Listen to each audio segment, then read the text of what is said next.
What is the most important catch in NFL history? We're glad you asked. Welcome to Brother Sport. Today we're talking about catching. We will be counting down the top 10 most important catches in NFL history.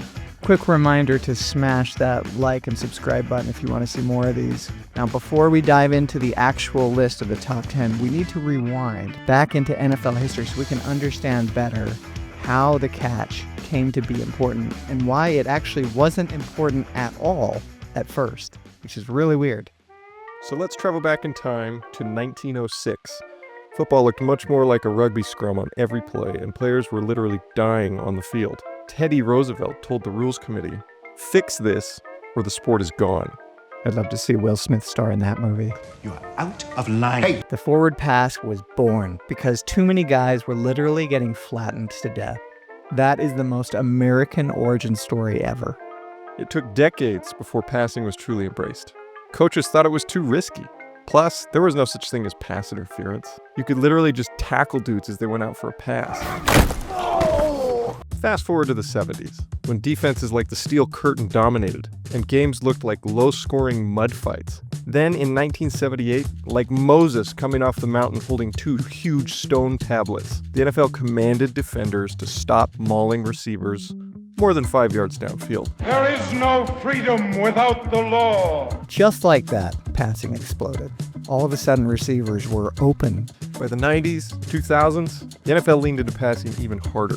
Wide receivers like Irving and T.O. became celebrities, and the game shifted from grinded-out runs to high-scoring air raids. And that's why this list is mostly dominated with modern catches, because the catch became more and more important over time. Which brings us to our list. Behold, the 10 most important catches in NFL history. Number 10, Mario Manningham's sideline grab in Super Bowl 46.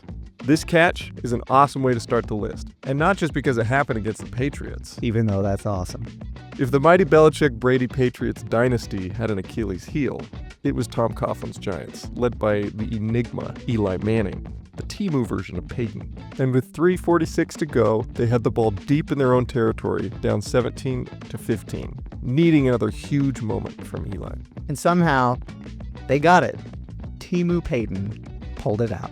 The drive started with this very catch, a deep throw to Manningham. And I mean, look at the ball placement, the catch, the feet in bounds, everything you could ask for and more. They never looked back and eventually won a second Lombardi trophy against Tom Brady and Bill Belichick, which is an incredible feat if you think about it. Will we see these two teams on this list again? Probability is high. So you're telling me there's a chance? Number 9, the Julian Edelman catch in Super Bowl 51. You had to know this one was coming. With the Pats down 28-3, Falcons laying the smackdown, and then everything changes. With under 3 minutes left, down 28-20, Tom Brady's pass is tipped, and somehow, Edelman catches this ball. Just absurd. So incredibly lucky. I think everyone watching was watching it thinking, there is no way that's a catch. And then they did the replay, and Joe Buck was like, blown away. That's incredible. Is it luck or is it insane concentration? I mean, the catch isn't higher on the list because it wasn't a game changer necessarily. Just a 20-yard completion on 1st and 10. The Patriots still probably drive down the field even if it hits the turf. But then again, maybe not. Sorry, Falcons fans. I don't think this is a Super Bowl I would ever get over. And I'm grateful I'm not a Falcons fan, honestly. And if you were, you probably wouldn't still be a Falcons fan. As God is my witness, they're dead to me. Number 8, Odell's one-hander. Now, admittedly, I argued for this one to be on the list. It's an insane catch. Now, granted, it was just a regular season game, just a routine bout between the Giants and Cowboys. It wasn't a game winner. It wasn't even a game changer. But man, what a catch. And I think this catch really changed the perception of one-handed catches. Not just highlights anymore, but kind of the standard for anyone who wants to be wide receiver 1 for a given franchise. And the gloves help. The gloves definitely help. We're the sticky bandits. Yeah, but so what? Did the Giants or Cowboys do anything that year? No. I don't think it deserves to be there. I mean, you could take any of Calvin Johnson's catches and say the same thing. He never had one like that. He had 20 like that with 5 guys on him. I'll go to my grave. But what do you guys think? You guys are retarded. Number 7, Lynn Swann's circus catch in Super Bowl X. For those of you keeping track, Lynn Swann played in an era long before pass interference came around. He just went out there and caught the hell out of the ball. Caught by Swan. In Super Bowl X, he made this insane catch, helping the Steelers hold off the Cowboys 21-17 for back-to-back Super Bowl wins and becoming the first wide receiver in NFL history to be named Super Bowl MVP. It definitely helped propel the Steelers' 70s dynasty, while also fueling an identity for Dallas as choke artist. That, friends, is a win for everyone. I know how our organization runs, and I know the best way to make decisions. Number 6, Santonio Holmes' toe tap in Super Bowl 43. This is a fun one to talk about because I still go back and forth on what was better, the catch or the throw. In 2009, the Steelers were looking down the barrel of a bitter Super Bowl loss, with the Cardinals coming all the way back on this Larry Fitzgerald touchdown to put the Cards up 23-20. With under a minute left, however, Big Ben drove the Steelers down the field and found Holmes somehow in the corner for the game-winning touchdown. This catch sealed the Steelers' 6th Super Bowl, the most in NFL history at the time, cementing the Steelers as one of the league's true dynasties. That's easy to forget, because I know now that they go 9 or 8 or 8 or 9 every year. Meanwhile, for Arizona, talk about a devastating what if. We'd have been state champions, no doubt. No doubt in my mind. Number 5, the Immaculate Reception. Most of us were not alive in 1972, where you could go down the street, grab a burger and a house for roughly the same amount of money. Regardless, if there is a catch in NFL history simply known as the Immaculate Reception, how would we not include it on the list? Last chance for the Steelers. And the circumstances could not have been better. Down 7-6 to the Raiders with 22 seconds left in the AFC Divisional on a 4th and 10, Terry Bradshaw's pass ricochets off a player before being scooped up by Franco Harris before it hits the turf. It's a play we've all seen 1,000 times. The catch is not without controversy, though, as some contending that the ball hit the ground first. They also had this weird rule back then that stated that if an offensive player touches a pass first, he is the only offensive player eligible to catch the pass. So, did the pass touch his teammate first or an opponent? But alas, to the victors go the spoils. And back then, replay review was not a thing. And fun fact, the NFL chose this as the greatest play in NFL history, which I don't personally agree with, but they think it's pretty cool. It's pretty cool, I guess. Number 4, Tyree Hill's catch in Super Bowl 54, 2020. Okay, so you might be surprised that this one's so high. I can see why people might be enraged that this is higher than the Immaculate Reception, but let's just consider the stakes. Up 20-10 on the Chiefs with 7 minutes left, seemingly en route to another Super Bowl victory, which would be their first since 1994, which is forever ago. Mahomes was facing a 3rd and 15 when he chucked one up to Tyree Hill, who caught it near the 20. If they don't convert here, I just don't see the Chiefs winning this game. I really don't. Not if the refs have anything to say about it, but I digress. Hill catches it, Chiefs score, 49ers don't.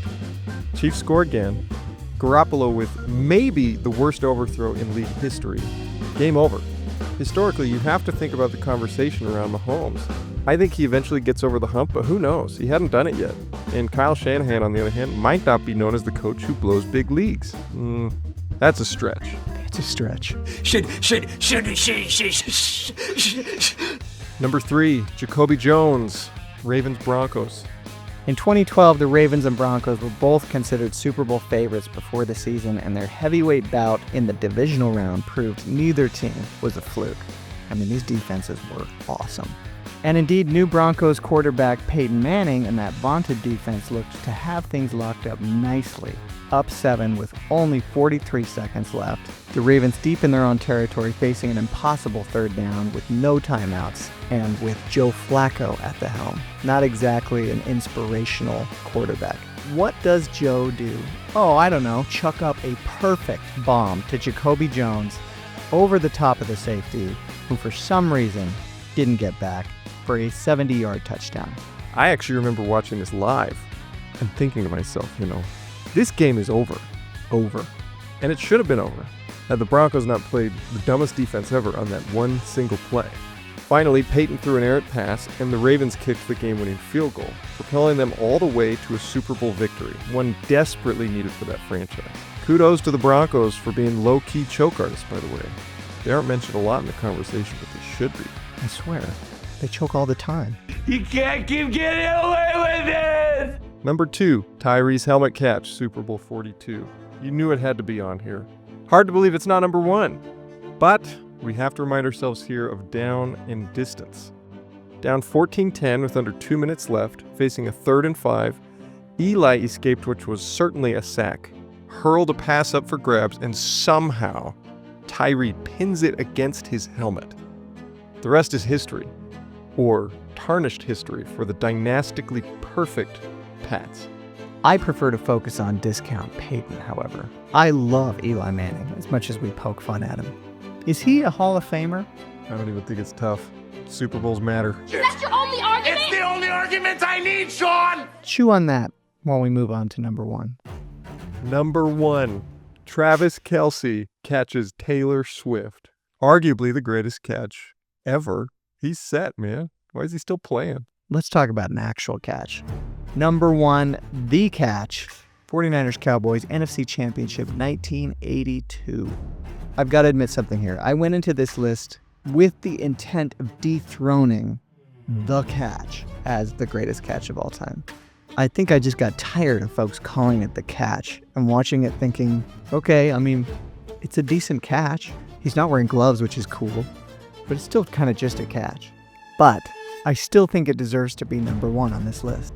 Yeah, it was hard to find a single catch or even a play with more franchise-altering and dynasty-dictating implications than this one.